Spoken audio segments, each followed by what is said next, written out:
इससे पहले हम लोगों ने मौर्य वंश को कंप्लीट किया था। मौर्य वंश के बाद हम लोगों ने लेटर मौर्य यानी कि मौर्योत्तर काल को स्टार्ट किया था, जिसमें इंडो ग्रीक जो विदेशी 4 शासक थे या 4 वंशावलियां थी उनको हम लोगों ने डिस्कस किया था। और आज की 4 और एक 4 देशी 4 विदेशी 8 वंशावलियों को हम लोगों ने डिस्कस किया था। आज का जो आपका टॉपिक है वो है गुप्त डायनेस्टी। आप खूब अच्छे से जानते हैं कि गुप्त वंश अपने भारत में एक बहुत प्रोमिनेंट वंश है ना। इससे भी बहुत बार सवाल पूछे जाते हैं, है ना। चाहे कंपटीशन उठा करके देख लें आप, चाहे आप एकेडमिक तरीके से देखें, तो दोनों तरीके से सवाल पूछे जाते हैं इसमें। ठीक, तो आज की जो क्लास है वो गुप्त वंश पर है और इसमें हम कोशिश करेंगे कि आपको ऑडियो फॉर्म में यानी कि पॉडकास्ट माध्यम से आपको हम अपनी बात समझा पाए। अगर आप लोगों को कुछ पॉइंट्स लिखने हैं तो आप लोग उसको लिख सकते हैं।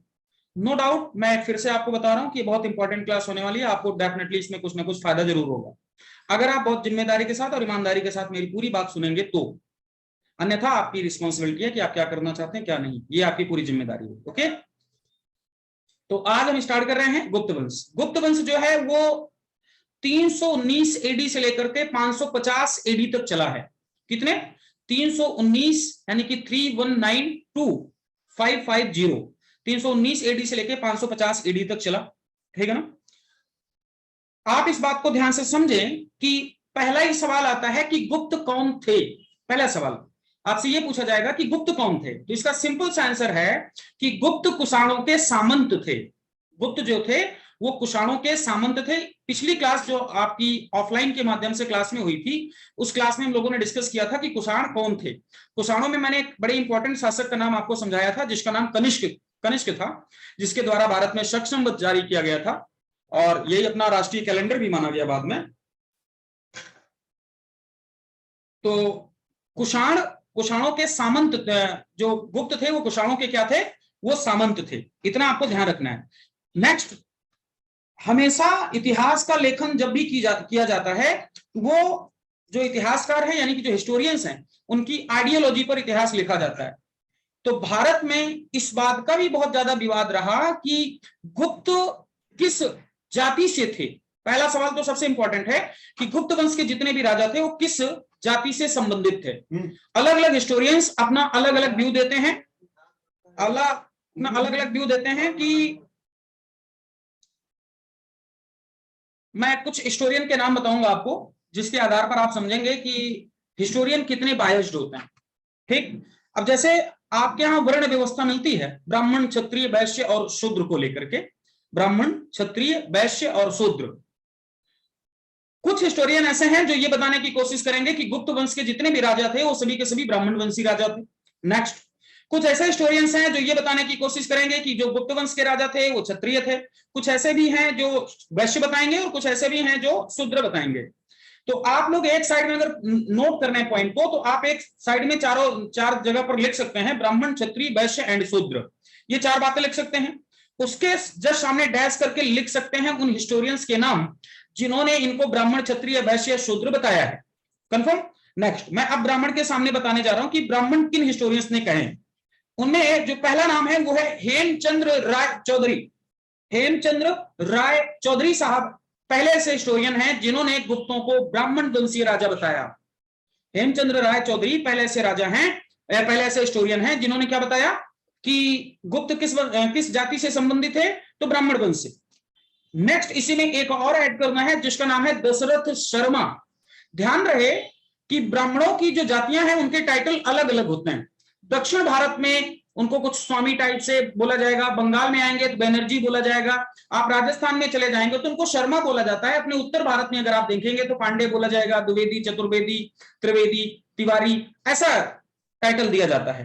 तो दशरथ शर्मा एक बड़े ही प्रोमिनेंट हिस्टोरियन है राजस्थान इतिहास के तरीके से अगर आप देखें तो राजस्थान का इतिहास आप पढ़ेंगे तो दशरथ शर्मा का बहुत बड़ा नाम है राजस्थान की हिस्ट्री में। दशरथ शर्मा साहब ने गुप्तों को ब्राह्मण वंशी शासक बताया है। और दशरथ शर्मा को अगर आप पढ़ने की कोशिश करेंगे तो इन्होंने एक बड़ी शानदार किताब लिखी है अर्ली चौहान डायनेस्टी करके, अर्ली चौहान डायनेस्टी। आप इस बात को समझें कि आप चौहान वंश के जितने भी पहलू को जान पाए आज तक। मैं अगर 2 बहुत इंपॉर्टेंट राजाओं का नाम लूं चौहान वंश में। तो एक का नाम मिलता है विग्रहराज चतुर्थ और एक का नाम मिलता है पृथ्वीराज चौहान, जिसने तराइन का फर्स्ट बैटल, सेकंड बैटल गोरी के साथ लड़ा। फर्स्ट बैटल में उसने गोरी को पराजित किया, सेकंड में खुद हार गया। तो ये चौहान वंशी राजा थे, है ना, ये चौहान वंशी राजा थे। इन चौहान वंशी राजाओं के बारे में जिसने पहली प्रामाणिक जानकारी उपलब्ध कराई हम लोगों के सामने, उसका नाम है दशरथ शर्मा।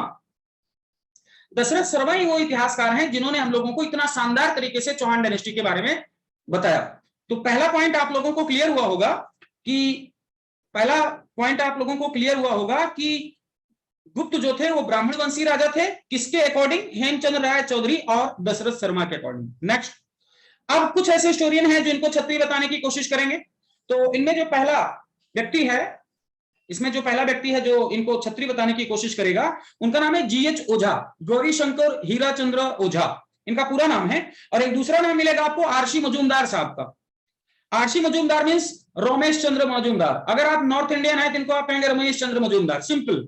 अगर आप इसी को बंगाली लैंग्वेज में बोलेंगे तो रमेश को रोमेश बोलते हैं, रोमेश चंद्र मजूमदार, राइट। और तीसरा एक नाम मिलता है सुधाकर चाट्टोपाध्याय।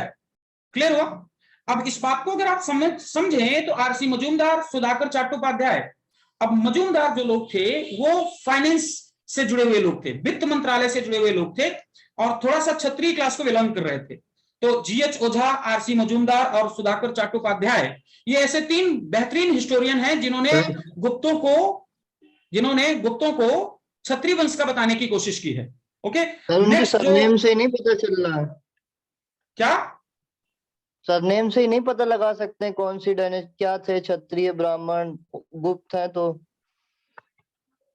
नहीं, मैं समझ नहीं पा रहा हूं तुम्हारी बात सर। जैसे उनका सर जैसे नाम के पीछे वो कुछ लगा रहे हैं, जैसे गुप्ता तो डायनेस्टी हो गई ना, तो उससे नहीं पहचान सकते हैं मतलब कि नहीं, जैसे तुम गुप्त राजाओं की बात कर रहे हो ना, हाँ गुप्त सर। राजाओं की बात, मेरी बात सुनो सिद्धार्थ, थोड़ी देर के लिए मुझे ये कंप्लीट करने दो, उसके बाद मैं ये सेशन ओपन करूंगा। इससे रिलेटेड जो वर्ण व्यवस्था है इससे रिलेटेड आप सेशन ओपन करेंगे, पहले इसको कंप्लीट करने दो। हाँ, तो वैश्य जो लोग बता रहे हैं उनमें जो तीन सबसे बड़े नाम हैं, उनमें से एक का नाम है आल्टेकर महोदय और दूसरा बहुत बड़ा नाम है रोमिला थापर। रोमिला थापर का नाम आपने ना सुना हो, ये हो नहीं सकता है, आप इनका नाम जरूर सुने। जेएनयू की और बेहतरीन हिस्टोरियन है, मार्क्सवादी हिस्टोरियन है। कौन? रोमिला थापर साहब। रोमिला थापर जी का जो सबसे बेहतरीन काम है वो अशोका पर है। ध्यान रहे, मैंने आप लोगों को ऑफलाइन क्लास में इस बात को बताया है कि अब जो सवाल है वो कॉन्सेप्ट बेस पे पूछा जा रहा है। आपसे सेंटेंस दे दिया जाएगा, आपसे पूछा जाएगा कि सेंटेंस किस हिस्टोरियन का है। मैंने आप लोगों को समझाया है कि आप लोगों को अगर याद हो तो, कि हिस्टोरियन के वर्क को अगर आपको ध्यान है तो आप बहुत आसानी के साथ उसको क्लिक करेंगे तो राइट आंसर मिलेगा आपको। जैसे मैं बता रहा हूं रोमिला थापर, रोमिला थापर ने जो सबसे शानदार काम किया है वो अशोका पर काम किया है। मौर्यवंशी राजा अशोक पर सबसे शानदार काम किया। अब अशोक से संबंधित अगर कोई सेंटेंस आ रहा है, ऑप्शन में रोमिला थापर है, मैं गेस अगर आप करेंगे तो 99% आप सही होंगे, क्योंकि सबसे बड़ा काम जिसने अशोका पर किया वो रोमिला थापर है, पहला। नेक्स्ट जो चौथी क्लास है उसका नाम है शूद्र। शूद्र बताने वाले जो व्यक्ति हैं उनका नाम है केपी जायसवाल साहब। काशी प्रसाद जायसवाल इनका पूरा नाम है। ये केपी जायसवाल हैं जिन्होंने इनके बारे में बताया कि शूद्र हैं। केपी जायसवाल साहब ने एक बड़ी शानदार किताब लिखी है जिसका नाम है हिंदू पॉलिटी। बुक का नाम आप जरूर ध्यान रखें। इन्होंने कौन सी बुक लिखी है? केपी जायसवाल ने हिंदू पॉलिटी। मैं एक लास्ट पॉइंट इसमें और ऐड कर रहा हूं कि अलग अलग हिस्टोरियन ने भले अलग अलग क्लास डिसाइड की है, लेकिन एक जो कॉमन आइडियोलॉजी बनी हुई है कि उस समय का जो समाज था, उस समय के समाज में क्षत्रिय उसी व्यक्ति, मतलब राजा उसी व्यक्ति को बनाया जाता था जो वास्तव में क्षत्रिय क्लास से बिलोंग करता हो, यानी कि संबंधित हो क्षत्रिय क्लास से, कुछ ना कुछ उसका संबंध रहा हो। उसी व्यक्ति को हम लोग राजा बनाने की कोशिश करते थे, क्योंकि समाज उस समय ऐसा ही था कुछ, ठीक है ना। तो एक फाइनल जो कॉमन आइडियोलॉजी निकलेगी, कॉमन विचारधारा निकलेगी सामान्य, वो यही कि गुप्त जो थे वो क्षत्रिय राजा थे। सिंपल सी बात। लास्ट इसमें एक पॉइंट मैं और ऐड कर रहा हूं कि जैसा कि आप लोग इस बात को बहुत अच्छे से जानते हैं कि गुप्त वंश को हम लोग स्वर्ण काल के नाम से जानते हैं, यानी कि गोल्डन एरा के नाम से जानते हैं। ये बात आप सभी को पता है, लेकिन मैंने आपको इस बात को भी क्लास में डिस्कस किया था कि गुप्त वंश को स्वर्ण काल बोला किसने? तो के.एम. मुंशी साहब ने इस बात को बोला है, जिनका पूरा नाम है कन्हैयालाल मणिकलाल मुंशी। तो कन्हैयालाल मणिकलाल मुंशी साहब को अगर आप थोड़ा सा स्टडी करने की कोशिश करेंगे तो आपको पता चलेगा कि कन्हैयालाल मणिकलाल मुंशी साहब ने सोमनाथ मंदिर का पुनर्निर्माण कार्य भी कराया है। सोमनाथ मंदिर वही जो 1025 में जिसको महमूद गजनी ने पूरी तरह से नष्ट करने का काम किया था, है ना। कि हम मुंशी साहब को और अच्छे से अध्ययन करेंगे तो आपकी प्रियम्बल में इनका नाम मिलेगा। प्रस्तावना को इन्होंने कहा था क्या कि ये जो प्रस्तावना है वो जन्म कुंडली की तरह है। जन्म कुंडली आप जानते हैं ना, कुंडली कि ये 2 व्यक्तियों की कुंडली मिला दी जाती है तो पता चल जाता है विवाह होने योग्य है कि नहीं है ना। 36 गुण मिल रहे हैं कि नहीं मिल रहे हैं। और आजकल तो पुरोहित लोग पूरा ही मिला देते हैं, 36 क्या 42 पर 42 मिला देंगे, फिर दूसरे दिन तलाक करा देंगे आपका, है ना। नेक्स्ट, इस बात को ध्यान रखेंगे कि इसको हम लोग स्वर्णकाल कहते हैं, क्लासिक एरा कहते हैं या पेराक्लीज एज कहते हैं। तो गुप्त काल को हम लोग स्वर्णकाल कहते हैं, नो डाउट। लेकिन इतना जरूर ध्यान रखें कि किसने कहा, ये इंपॉर्टेंट है। किसने कहा? तो कन्हैयालाल मणिकलाल मुंशी साहब ने। क्लियर है? अब मैं थोड़ी देर के लिए यानी कि 5 मिनट के लिए आपका सेशन ओपन करने वाला हूं। अगर आपका कोई डाउट है तो तुरंत मैं फिर से माइक आपका सबका म्यूट करूंगा, ठीक। बस 5 मिनट के लिए आप लोग बोल पाएंगे, इससे ज्यादा नहीं। उसके बाद मैं गुप्त वंश के संस्थापक यानी कि फाउंडर के बारे में डिस्कस करने वाला हूं, यानी कि उसके बाद कौन कौन से राजा आए उन सभी के बारे में आप सबके सामने डिस्कस करूंगा।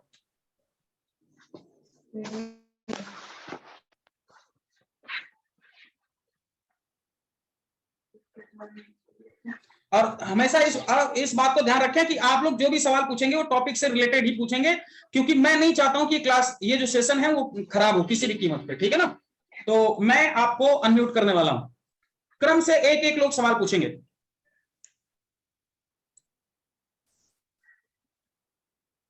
बोलें आप सभी। हेलो, आवाज आ रही मेरी आपको? Yes sir. आवाज आ रही है। अब एक एक लोग सवाल, अगर कोई किसी को कोई डाउट हो तो आप आराम से सवाल पूछ सकते हैं। हेलो,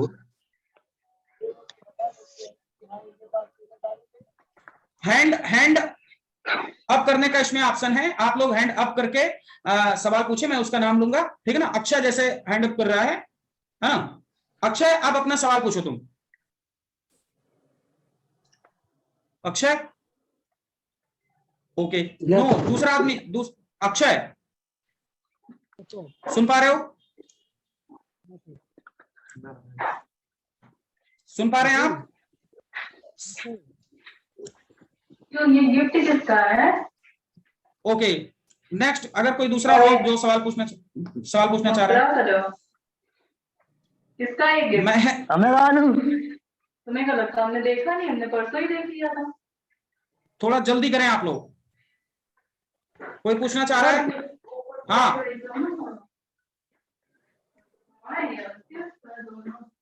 बोले।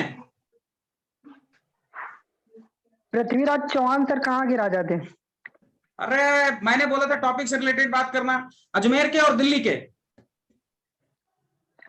ओके, पूछना था। Yes sir. अब अगला सवाल किसी का हो तो फटाफट बताओ। सर जो आपने यहाँ पर हम लोग को बताया है कुषाणों के सामंत, सर यहाँ पर जो सामंत वर्ड है उसको थोड़ा सा डिस्क्राइब कर दीजिए। ओके, ये बढ़िया सवाल है आपका। और कोई सवाल है? और भी कोई सवाल है आप लोगों का इसके अलावा? सर हाँ, सर ये जो आप बता रहे हैं कि कोई कहता है ब्राह्मण, क्षत्रिय, वैश्य या शूद्र, हाँ, हाँ। तो सर पहले से कोई गुप्त नहीं था? मतलब कि ये तो क्या एकदम से थोड़ी आए थे, तो पहले से ही पता होगा उस टाइम में कि क्या थे उस ये एरा में। मतलब ये क्या थे ना? हाँ सर। सिद्धार्थ, तुम ये कहना चाह रहे हो कि ये क्या थे, ये तो बहुत पहले से ही पता होगा। ये मतभेद यानी कि जी सर। कंट्रास्ट क्यों आया ना, जी सर। यही कहना चाह रहे हो? जी सर।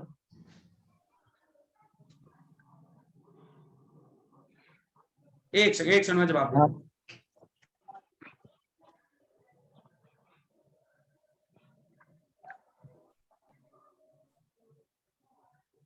बात यह है कि जितने भी हिस्टोरियन हैं, जिन्होंने अभी जितने नाम मैंने आपके सामने बताए, जो ब्राह्मण, क्षत्रिय, वैश्य और शूद्र होने की बात बोल रहे हैं, उन सबकी अपनी पर्सनल आइडियोलॉजी है। ध्यान से समझना सिद्धार्थ, मैं तुम्हारे सवाल का आंसर दे रहा हूं, ठीक है?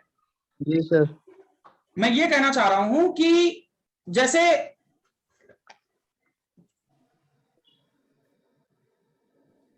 हेमचंद राय चौधरी का मैंने नाम लिया, दशरथ शर्मा जी का मैंने नाम लिया, दशरथ शर्मा जी का मैंने नाम लिया कि इन लोगों ने, मतलब हेमचंद राय चौधरी और दशरथ शर्मा जी ने बताया कि ये ब्राह्मण वंशी राजा थे। ध्यान से समझना इस बात को। मैंने, अगर आपको ध्यान हो तो मैंने इस बात को हमेशा बताया है कि हर हिस्टोरियन बायस्ड होता है, चाहे वो जाति के आधार पर बायस्ड हो, चाहे धर्म के आधार पर बायस्ड हो, चाहे वो क्षेत्र के आधार पर बायस्ड हो। तो यहां पर ये ध्यान रखना कि यूनिवर्सल बात है कि हर हिस्टोरियन अपने आप में बायस्ड है। अगर आप दशरथ शर्मा को ध्यान से देखने की कोशिश करेंगे तो उनके लास्ट में जो टाइटल लगा हुआ है वो शर्मा का है, और शर्मा राजस्थानी ब्राह्मण को कहते हैं। क्लियर है? और हर जाति का आदमी ऐसी किसी सुपीरियर क्लास को हमेशा अपने जाति का या अपने वंश का बताने की कोशिश करता है। तो दशरथ शर्मा ब्राह्मण होने के नाते ये चाहते हैं कि गुप्तों, क्योंकि बहुत वीआईपी लोग थे पूरे भारत पर, उन्होंने भारत को पूरा इंटीग्रेटेड किया, एक छत्र राज किया उन लोगों ने, इसलिए दशरथ शर्मा चाहा इस मामले में बायस्ड हो गए कि इनको हम लोगों को ब्राह्मण बताना चाहिए, जिससे ब्राह्मणों का भला होगा, ब्राह्मणों की बात हमेशा सुपीरियर रहेगी कि ब्राह्मणों ने भारत पर इतने शानदार तरीके से शासन किया। जो क्षत्रिय क्लास के आए उन लोगों ने क्षत्रिय प्रमोट करने की कोशिश की कि नहीं, हमेशा से क्षत्रिय क्षत्रिय रहे हैं।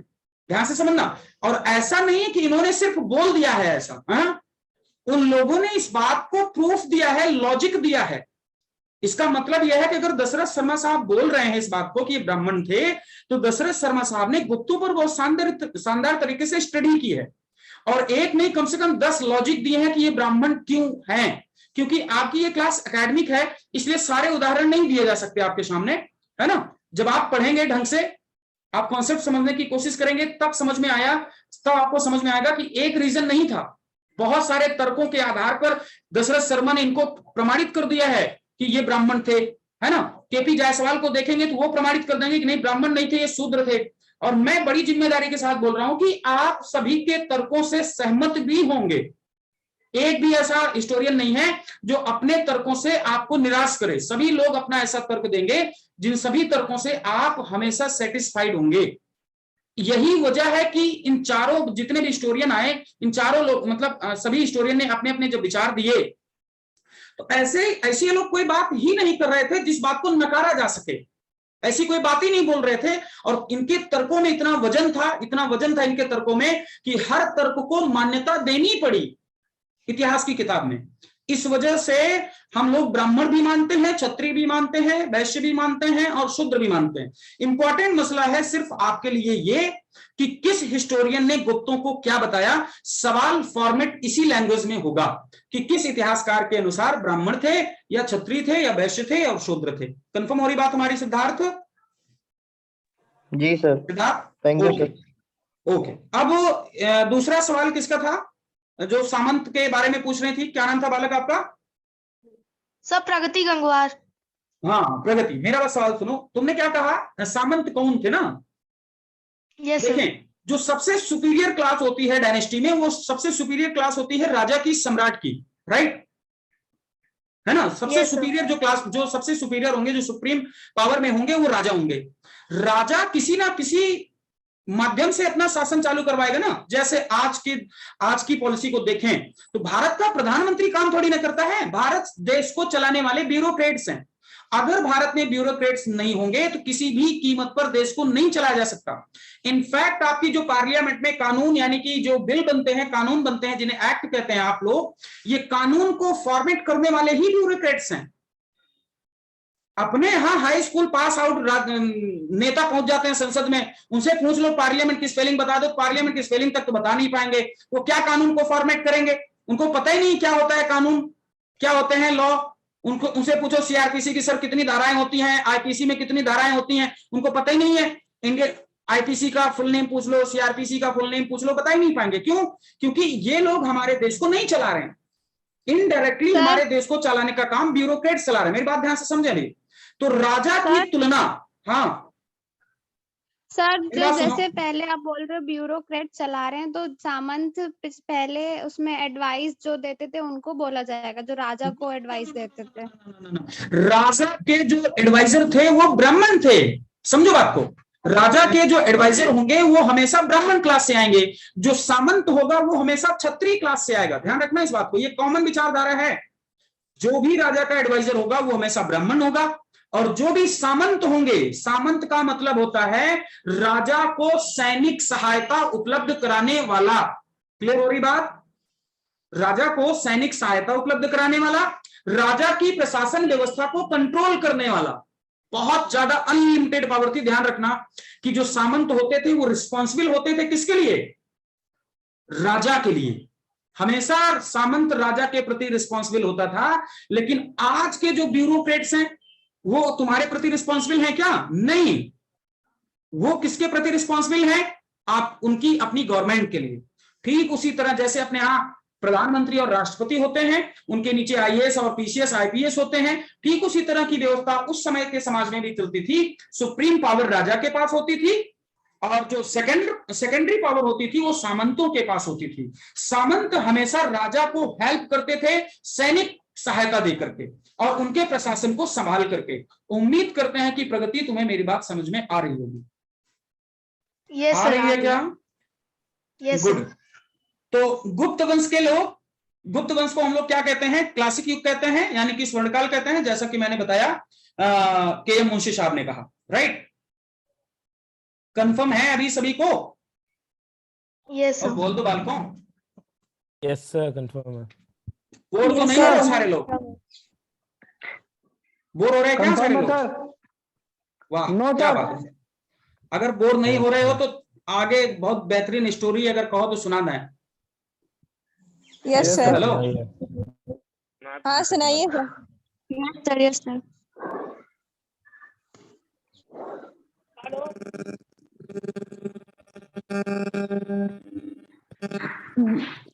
Hello, hello, yes sir.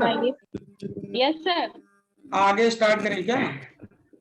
हाँ यस सर सर, एक क्वेश्चन और था हाँ पूछो, नाम पहले बताओ, नाम बताओ। सर। प्रगति गंगा। तुम्हारा दूसरा सवाल भी बताओ, जल्दी बताओ। सर जैसे आपने बताया कि जो ब्राह्मण क्षत्रिय वैश्य शूद्र की कैटेगरीज में जो हमारे स्टूडेंट्स थे उन्होंने गुप्ता डायनेस्टी को डिवाइड किया था, लेकिन सर फिर एट द लास्ट किसने बताया कि जो गुप्ता डायनेस्टी है वो इनमें से किसी एक में बिलोंग करती है? किनमें से? मतलब जो मैंने कॉमन बात बताई छत्री वाली। ये सर मतलब आपने जैसे बताया ब्राह्मण क्षत्रिय वैश्य शूद्र, इनमें मतलब सर लास्ट में तो एक कॉमन चीज निकली होगी ना, जो किसी ने बोली होगी कि ना ना ना गुप्ता ना ना डायनेस्टी ना जो ना है ना ना वो ना ना ना किसी एक में। ये जितने हिस्टोरियन हैं सबकी बात मानी जाती है। अच्छी बात तो यही है कि जितने लोगों ने बोला है सभी बातों को माना जाता है। दशरथ शर्मा जी ने ब्राह्मण कहा है तो उनकी बात अपनी जगह पर सही है। तुम्हारे अंदर कुव्वत है, तुम्हारी लेखनी में, तुम्हारी पेन में इतनी ताकत है तो दशरथ शर्मा को चैलेंज करके उनकी बात को काटो। मेरी बात समझ में आ रही ना? ये आज के उभरते हुए युवा इतिहासकारों के लिए बहुत बड़ा चैलेंज है कि इतनी अपनी स्टडी डीप करें, इतनी शानदार करें कि दशरथ शर्मा को चैलेंज कर दें कि दशरथ शर्मा जी जिस समय आप ब्राह्मण क्लास बता रहे थे ये ब्राह्मण नहीं थे बल्कि क्षत्रिय थे, लेकिन आपको इसके लिए प्रूफ करना पड़ेगा, लिखना पड़ेगा और उनके जितने भी तर्क हैं उन सभी तर्कों को काटना पड़ेगा। काटने की हिम्मत हो तो आओ मैदान में। ये चैलेंज है, एक्सेप्ट है क्या? अब नहीं बोलेंगे प्रगति? Yes sir. यस हाँ सर। सर बोलेंगे, जरूर बोलेंगे सर, पूरी डीप स्टडी करेंगे उसके बारे में। अगर हम उस लायक होंगे तो हम जरूर करेंगे वो चीज को। बहुत बढ़िया। ऐसा अगर करेज है, अगर इतना बेहतरीन करेज साहस है ना तो दशरथ शर्मा क्या रोमिला थापर को पछाड़ दोगे तुम लोग। सर नहीं सर, पूरी कोशिश करेंगे उनके बारे में पढ़ने की, उनकी डीप स्टडी करेंगे, उनके बारे में उन्होंने क्या लिखा है, क्या तर्क दिए हैं उन्होंने और उस पे हम कैसे अमल कर सकते हैं। मैं तुम्हें इसलिए थोड़ी हेल्प कर रहा हूं। अगर दशरथ शर्मा को काटना है, उनके तर्कों को काटना है तो ध्यान से समझो इस बात को कि पहले दशरथ शर्मा को समझो। समझ आ रही बात? किसी व्यक्ति को मारने के लिए पहले उसको समझना पड़ता है ना? तो पहले दशरथ शर्मा को समझो, उनकी आइडियोलॉजी को समझो, वो किस पूर्वाग्रह से पीड़ित थे इस बात को समझो, उसके बाद उनके तर्कों को काटने की हिम्मत रखो। तो उनके तर्कों को काटने के लिए आप कौन सही बर्बाद हो गया? ब्राह्मण आदमी बोल रहा है।